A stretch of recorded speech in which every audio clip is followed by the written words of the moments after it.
বলেছেন আমি গত 1 বছরে 4 লক্ষ পরিবারকে, যেসব পরিবার গত 16 বছর আওয়ামী দলীয় স্লোগানে মুখরিত করে বাংলাদেশকে গত 16 বছরে ফ্যাসিস্ট আন্দোলনের বিরুদ্ধে উনি সংগ্রাম করেছিলেন।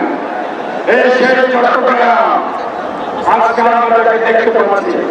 গত 16 বছর উনি শুধু লন্ডন থেকে সারা বাংলাদেশের মানুষকে মানুষের মৌলিক অধিকার, গণতান্ত্রিক অধিকার রক্ষার জন্য উনি সংগ্রাম করে গেছেন।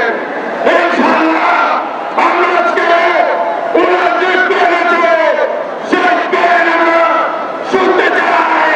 চট্টগ্রামের মানুষ বাণিজ্যিক রাজধানী নতুন সরকার ওনার মাধ্যমে ইনশাআল্লাহ আমরা চট্টগ্রামকে বাণিজ্যিক রাজধানী করতে চাই।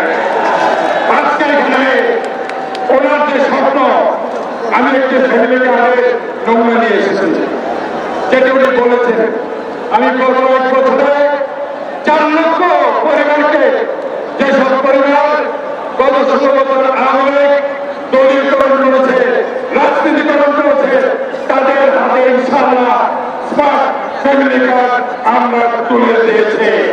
আমরা 41টি ওয়ার্ডে 41টি খেলার মাঠ, এটিও তারেক রহমান সাহেবের স্বপ্ন, যেটা আমাকে বারবার অ্যাডভাইস করেছেন। চট্টগ্রাম একদিকে পাহাড়, একদিকে সমুদ্র, একদিকে লেক, একদিকে উপত্যকা, এই সুন্দর শহরকে গড়ার জন্য বলেছেন 41টি ওয়ার্ডে 41টি সবুজ খেলার মাঠ করে দিতে হবে। সেটা ইনশাআল্লাহ 12টি খেলার মাঠ হয়ে গেছে, পর্যায়ক্রমে প্রতিটি খেলার মাঠ করে দেবেন সারা। আজকে